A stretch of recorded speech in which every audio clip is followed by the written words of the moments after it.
Bismillahirrahmanirrahim. Assalamualaikum warahmatullahi wabarakatuh. Bismillahirrahmanirrahim. Wassalatu wassalamu ala rasulillah Muhammad ibni Abdillah wa ala alihi wa sahbihi wa walah ma ba'd. Yang pertama tentu saya berterima kasih atas kesempatan yang diberikan oleh Nano Center Indonesia, lembaga yang luar biasa konsen terhadap pengembangan ilmu pengetahuan dan sains yang sudah banyak membantu madrasah ini Bapak Ibu sekalian. Mudah-mudahan terus bisa berkiprah dan bergunu menyambut baik bekerja sama dengan Nano Center. Bapak Ibu sekalian, sesuai dengan tema yang diberikan kepada saya adalah bagaimana kemudian kualitas pendidikan kita di masa pandemi ini. Itu tentu bicara kualitas ya sebanding lurus dengan tantangan yang dihadapi. Bicara kualitas tentu berbanding lurus dengan proses yang dijalankan dalam penyelenggaraan pendidikan baik di sekolah maupun di madrasah. Di dalam Al-Qur'an itu Allah Subhanahu wa taala menyebutkan dalam sebuah ayat dalam kalimat doa ya, Rabbana ma khalaqta hadza batila. Artinya dalam situasi pandemi Covid seperti ini, Al-Qur'an selalu mengisyaratkan agar kita tetap optimis, termasuk di dunia pendidikan kita ini. Dalam doa itu tersirat bahwa Rabbana ma khalaqta hadza batila. Ya Allah, bahwa yang Kau jadikan ini tidak ada yang sia-sia. Covid, pandemi, satu sisi memang sebuah tantangan, tapi di sisi lain juga membuka peluang-peluang. Satu sisi dalam dunia ekonomi ada yang ambruk gulung tikar, tapi di sisi lain meraih keuntungan yang luar biasa. Gitu. Salah satunya fasilitas-fasilitas virtual yang seperti kita pakai ini kan, kemudian menjadi miliarder-miliarder baru, kira-kira begitu. Begitu juga di dunia pendidikan. Satu sisi mengalami keterasingan karena dia tidak bisa beradaptasi, tidak melakukan inovasi dan kreativitas, tapi di sisi lain juga membuka peluang untuk belajar pada hal yang baru. Ibu-ibu di rumah menjadi kemudian lebih dekat kepada anaknya karena mendampingi belajar. Ibu-ibu di rumah akhirnya kemudian tahu tentang apa itu Zoom, tentang tahu apa itu Google Meet gitu kan.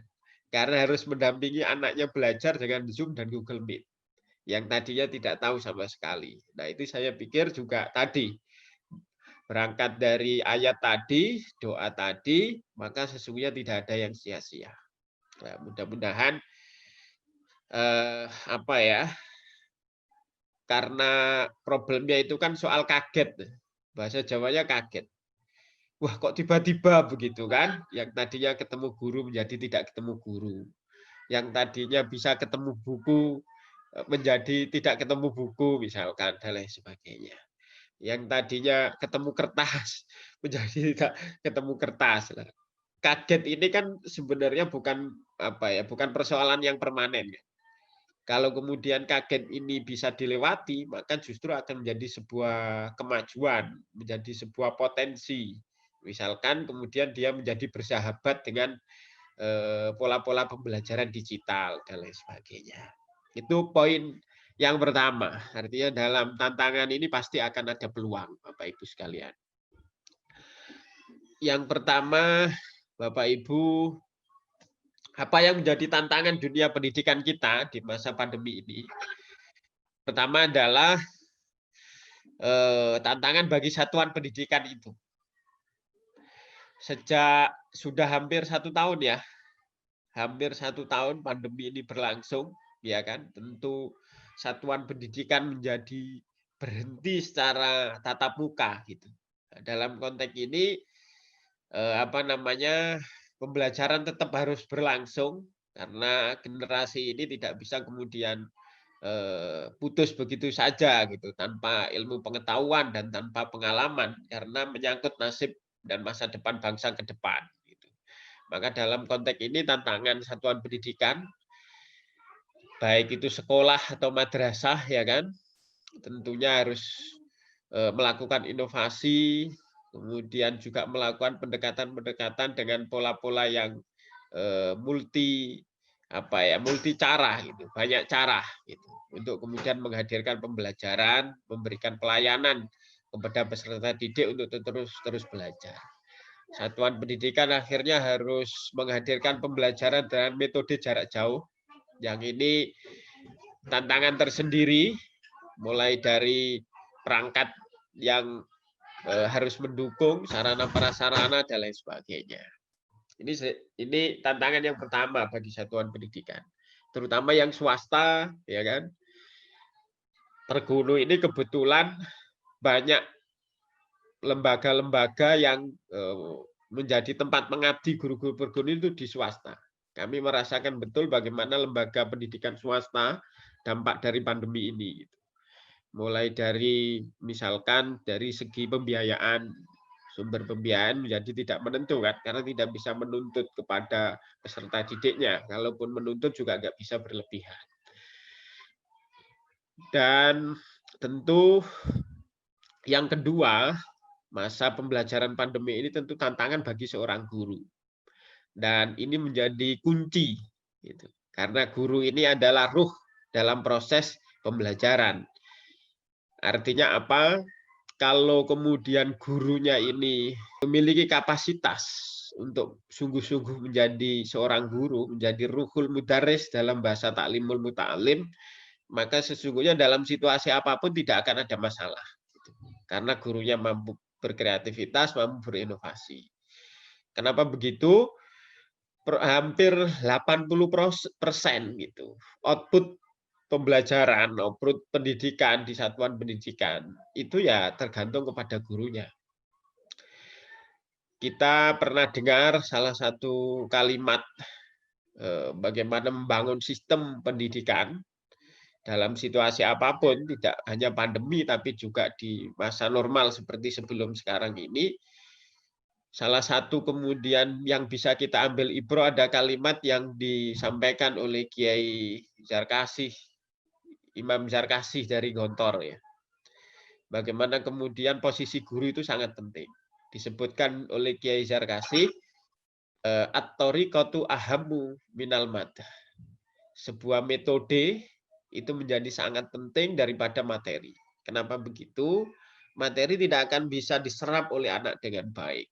Kompetensi yang harus tertanam kepada anak tidak akan tersampaikan dengan baik kalau tidak menggunakan metode yang baik. Dilanjutkan kembali dalam sistem penyelenggaraan pendidikan atau pembelajaran di Gontor itu disebutkan at-thariqatu ahammu minal madah, terus berikutnya adalah al-mudarrisu ahammu minat thariqah. Al-mudarrisu seorang guru itu lebih baik, lebih utama, lebih penting daripada thariqah atau daripada metode pembelajaran. Tentu, kenapa? Ya metode pembelajaran nggak bisa jalan sendiri kan, kalau kemudian tidak diramu oleh guru. Kalau kemudian guru tidak mengidentifikasi berdasarkan kompetensi apa yang ingin ditanamkan. Kalau kemudian guru tidak bisa mengidentifikasi perbedaan individual diferensi seorang peserta didik misalkan. Dengan memahami individual differences-nya, maka metodenya dipilih dengan akan bisa memilih metode yang tepat dalam pelaksanaan pembelajarannya. Tapi lebih dari itu, pesan Kiai Zarkasih dalam proses membangun kualitas pembelajaran dilanjutkan lagi, waruhul muhdarrisi ahammu minal mudarrisi binafsihi. Ruh, jiwa, jati diri, gitu kan. Seorang guru dengan dedikasi dan loyalitas luar biasa itu lebih baik, lebih penting daripada seorang guru itu sendiri. Kalau selama ini kita berpikir siapa guru itu, misalkan dalam perspektif undang-undang dia yang memiliki 4 kompetensi misalkan. Tapi kalau kita bandingkan dengan kalimat yang disampaikan dalam proses dalam kalimat yang disampaikan oleh Kiai Zarkasih tadi dalam membangun sistem penyelenggaraan pembelajaran atau pendidikan di Gontor yang memang sudah terbukti keberhasilannya, ya kan? Maka sesungguhnya kalau kita dalami, seorang guru harus bisa melebihi bukan sekedar syariat 4 kompetensi guru gitu, tapi menjiwai lebih dari itu. Sehingga proses pembelajaran seperti apapun, mau COVID, mau tidak COVID, bisa dia lalui dengan menghadirkan pembelajaran yang berkualitas. Karena roh mudarisnya muncul.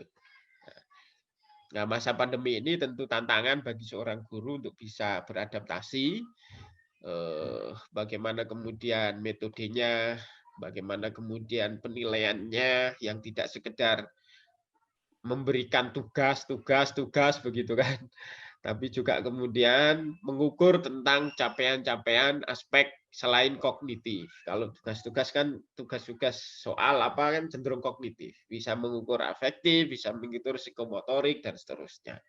Nah, ini kreativitas dan inovasi guru yang dibarengi dengan tumbuhnya jiwa ruhul mudaris, roh seorang guru menjadi sangat penting.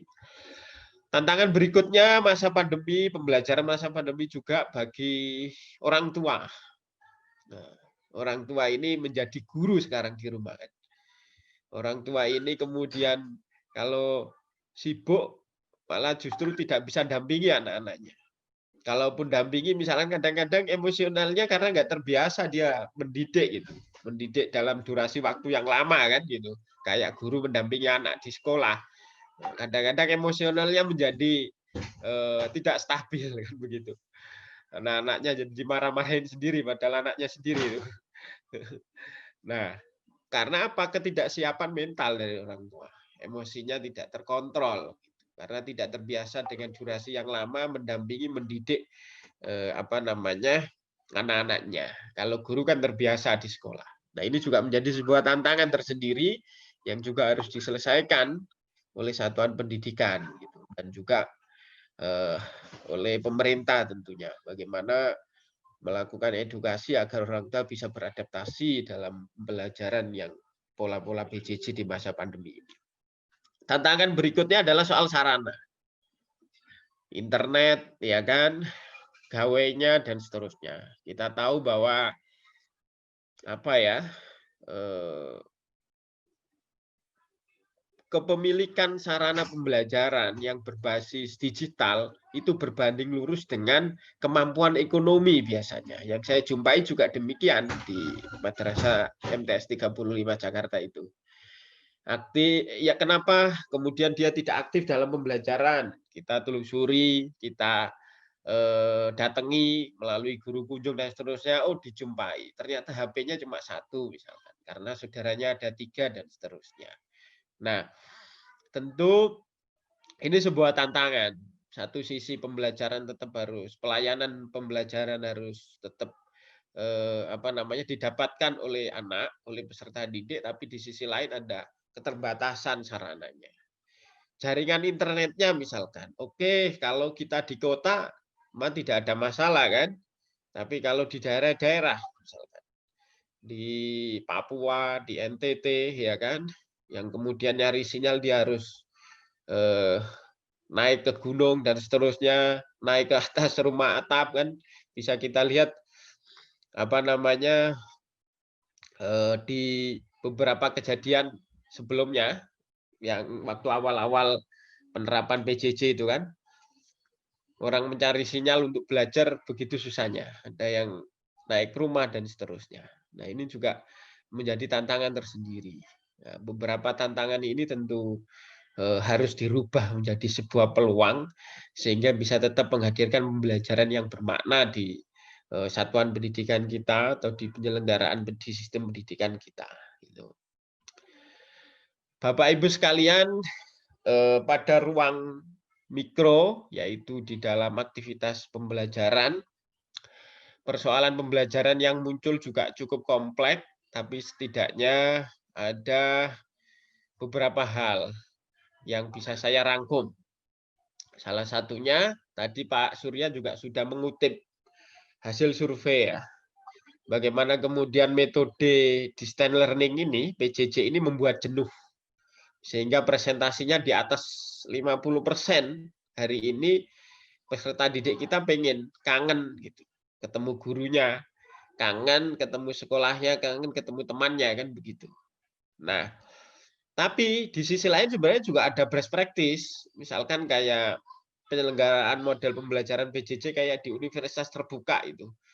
Ya berjalan biasa-biasa saja kan, normal-normal saja. Kenapa? Karena sudah terbiasa, sudah dibiasakan sistem seperti itu. Kan ini kan soal kaget saja gitu, belum beradaptasi. Dan juga tentu karena belum kaget sesuatu hal yang tidak terduga sebelumnya, maka persiapan banyak hal juga belum terjangkau, misalnya kurikulumnya dan lain sebagainya. Nah, berikutnya adalah soal performa guru dalam di PJJ. Nah, ini juga yang tadinya guru itu apa ya, tatap muka itu kan, dia lebih bebas mengekspresikan apa yang kemudian dia inginkan dalam strategi pembelajarannya, tapi kemudian dipaksa masuk ke dalam menyampaikan pesannya melalui virtual, melalui digital, dengan pola jarak jauh dan seterusnya, yang tidak bisa berinteraksi langsung. Kalau tatap muka di kelas, nggak paham materi A, mungkin bisa langsung bertanya kan, nggak bisa praktek B, langsung bisa diperagakan oleh gurunya, kemudian siswanya ngikutin. Tapi kalau melalui PJJ ini kan luar biasa. Ada pola-pola sinkronus, ada pola-pola asinkronus. Saat sinkronus tatap maya begini, wah, bisa dilihat anaknya belajar sungguhan. Begitu diberi kesempatan asinkronus, tidur semua. Gitu. Dan lain sebagainya. Nah, sebagai seorang guru ini sebuah tantangan kan untuk ngontrol. Sebuah persoalan tersendiri mengontrol kepada peserta didiknya. Benar enggak dia belajar sungguh-sungguh? Benar enggak dia belajar secara mandiri? Jangan-jangan ngerjakan tugasnya dibantu oleh orang tuanya dan sebagainya. Nah, dalam konteks membangun habit menyampaikan materi melalui PJJ berbasis virtual, baik sinkronus atau asinkronus dengan blended learning dan seterusnya, itu menurut saya juga seorang guru perlu dibekali pelatihan-pelatihan tentang menghadirkan itu. Dengan misalkan pelatihan public speaking-nya misalkan. Pelatihan-pelatihan membuat modul yang memang adaptif terhadap penyampaian-penyampaian secara virtual. Saya studi banding ke UT itu, kenapa UT sukses dalam penyelenggaraan pembelajaran jarak jauhnya, ya salah satunya mengemas modulnya memang sangat adaptif dengan bahasa-bahasa virtual. Begitu. Berikutnya adalah dalam persoalan pembelajaran adalah tua. Nah, ini menjadi penting. Karena apa? Menjadi kontrol kan begitu. Kontrol ketika melaksanakan aktivitas pembelajaran di rumah. Nah, kalau orang tuanya cuek-cuek saja ya bisa jadi anaknya nggak mengerjakan tugas PR atau terlambat mengumpulkan tugas kepada gurunya karena orang tuanya cuek, nggak ngawal dan seterusnya. Berikutnya juga soal sarana. Nah, saya pikir untuk sarana ini terutama soal kuota internet dan lain sebagainya menjadi sangat penting untuk disupport oleh pemerintah agar pembelajaran di masa pandemi ini, pola-pola PJJ ini bisa berjalan dengan baik, berjalan dengan lancar. Kalau sarananya nggak maksimal, bagaimana mau menghadirkan kualitas? Sarananya nggak maksimal, bagaimana proses pembelajaran bisa berjalan dengan lancar? Bapak Ibu sekalian, itu dari perspektif, dari analisa tantangan dan persoalan dalam PJJ. Nah, saya itu selalu mengaitkan sistem-sistem pembelajaran dan pendidikan itu suka sekali mengaitkan sistem pembelajaran pendidikan dalam perspektif literasi klasik. Ini yang saya kutip di dalam Taklimul Muta'alim. Bagaimana kemudian sistem pendidikan itu bisa berjalan secara maksimal, baik dari aspek perencanaannya, kemudian dari aspek prosesnya, kemudian output yang dihasilkan. Di dalam kitab Taklimul Muta'alim, seperti halnya syair yang disampaikan oleh sahabat Rasulullah Ali bin Abi Thalib disebutkan, ala la tanalul ilma illa bisitatin, saumbika an majmu'iha bibayanin, dukain wa khirsin, wastibarin, wa bulhotin, wa irsyadi ustazin, wa tuli zamanin.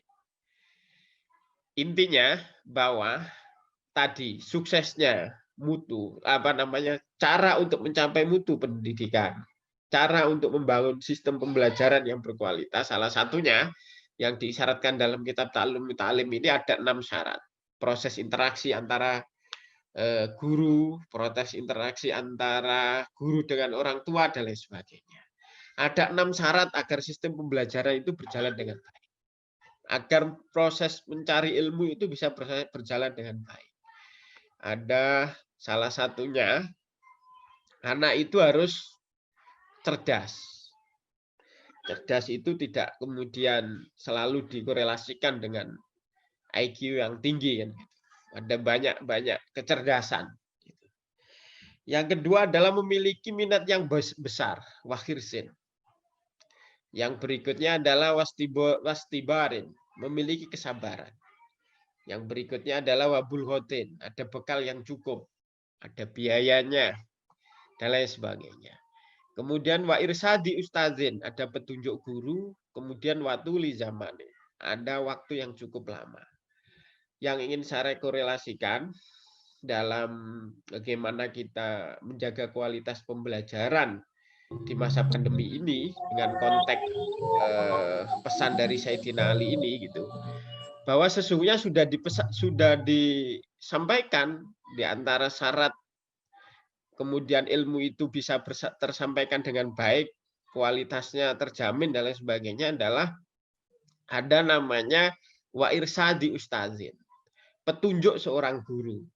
Nah, kalimat irsadi ustazin ini bisa jadi dimaknai sebagai pertemuan secara langsung maupun pertemuan yang tidak langsung melalui PJJ, tapi juga dibarengi dengan kemampuan menghadirkan metode dan pembelajaran yang bisa adaptif dengan pola-pola penyampaian secara virtual. Nah, artinya apa? Proses PJJ menghasilkan kualitas yang bermutu, gitu kan? Tentu tolak ukurnya salah satunya adalah bagaimana kemudian guru, petunjuk seorang guru, kehadiran seorang guru yang punya kreativitas, yang punya inovasi, yang mampu beradaptasi dengan perkembangan yang ada, tidak mudah menyerah, penuh kesabaran, gitu kan. Nah, bisa membangun minat anak yang besar, terus termotivasi untuk belajar. Nah, sehingga bisa mengantarkan proses pembelajarannya pada capaian mutu yang diharapkan sesuai dengan standar kelulusannya. Bapak Ibu sekalian, teman-teman semuanya, ini tadi Pak Surya juga sudah mengutip, gitu. Memang betul hari ini dengan kondisi tantangan dan peluang, serta memang sistem yang memang tumpuan utamanya ada pada guru yang memang harus disupport dengan berbagai dukungan sarana, dan juga disupport oleh orang tua sebagai menjadi satu kesatuan dalam penyelenggaraan pendidikan untuk output yang lebih baik, gitu kan.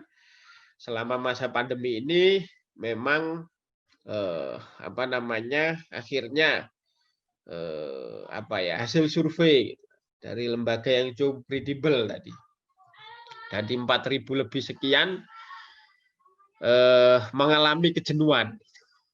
69% merasa bosan belajar dari rumah selama BDR, ya kan. Disebutkan ada 2 tantangan, yaitu 35%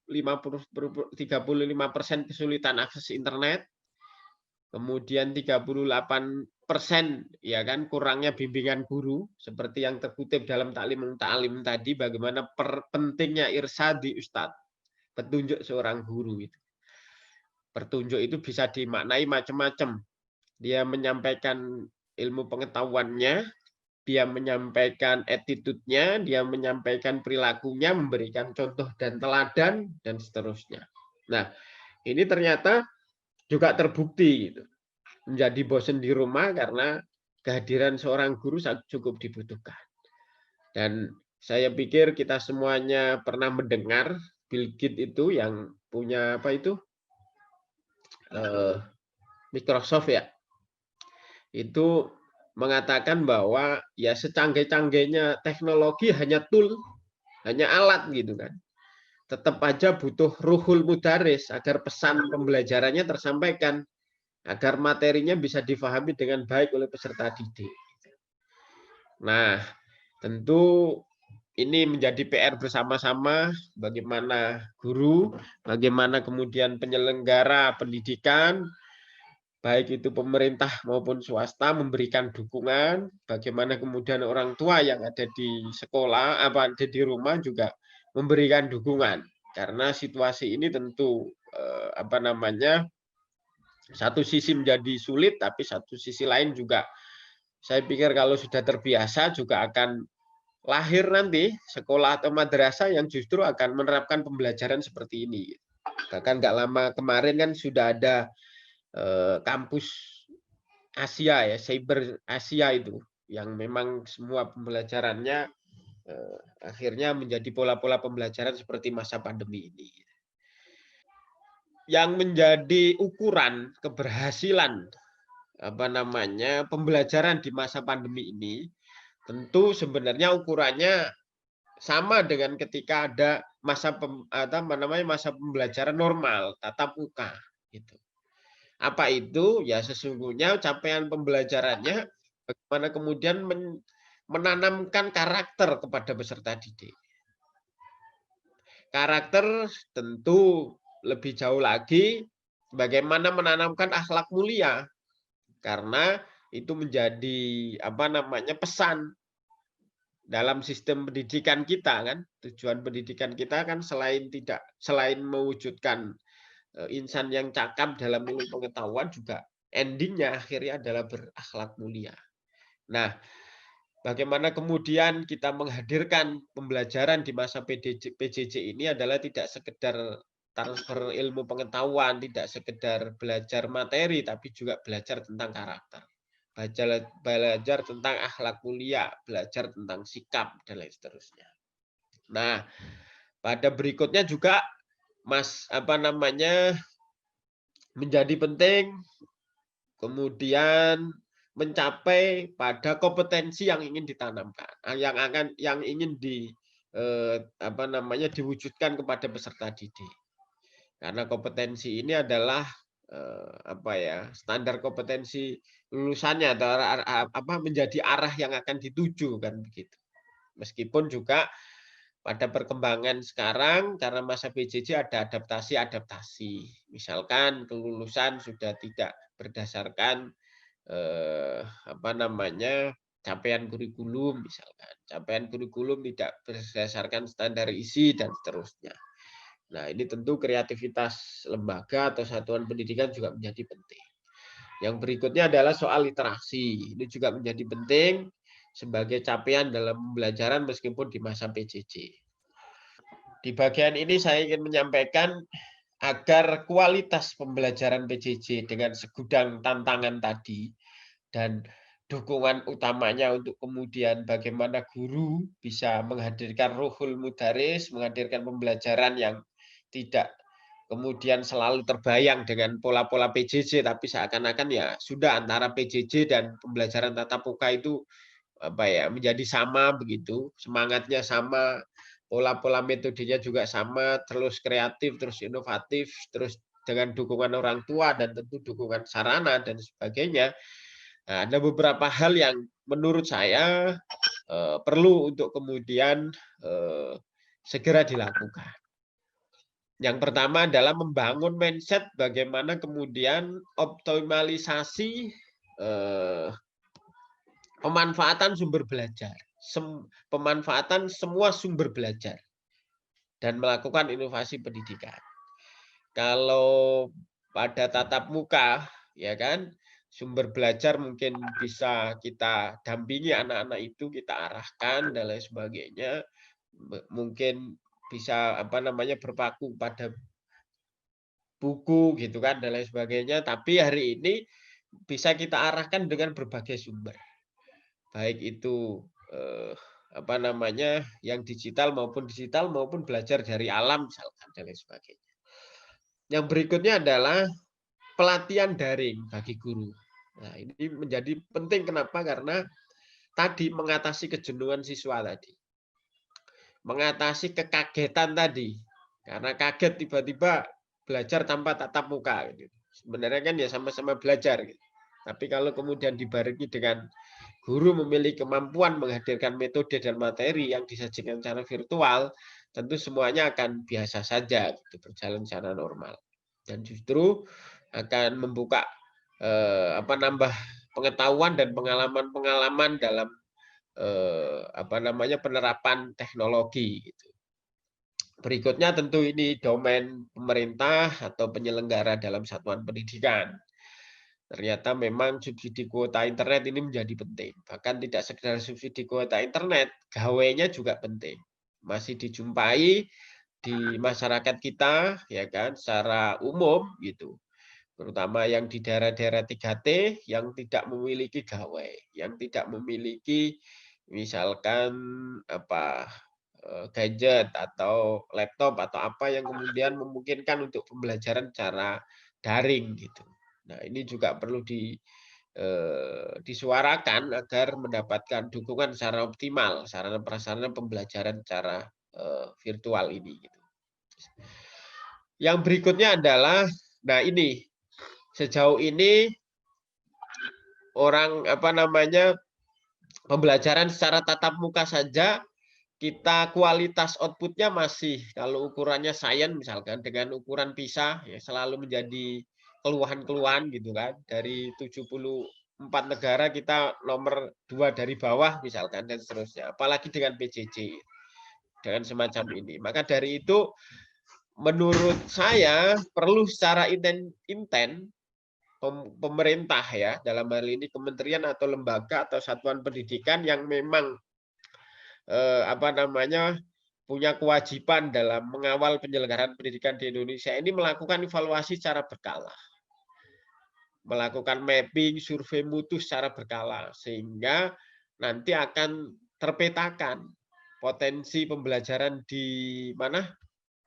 Di Jawa seperti apa, kondisi pembelajaran PJJ di luar Jawa seperti apa, materinya terserap seperti apa, kompetensinya tersampaikan kepada peserta didik seperti apa.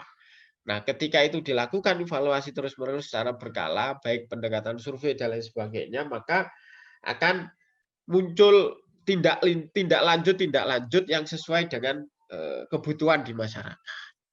Nah, ini saya pikir beberapa hal terkait tantangan dan beberapa hal yang bisa kita lakukan untuk kemudian menjaga kualitas output capaian dari proses pembelajaran di pendidikan kita, Bapak Ibu sekalian. Nah, nanti kita perkaya dengan saling memberikan informasi, terutama kawan-kawan yang dari daerah dan juga saling sharing bagaimana kemudian menghadirkan PJJ ini dengan kualitas yang optimal sehingga nampak pada peserta didik kita sesuai dengan output yang diharapkan baik dari standar kelulusannya maupun yang lainnya. Saya pikir ini Pak Surya sebagai pengantar diskusi kita pada sore hari ini. Pak Aris. Lebih mohon maaf.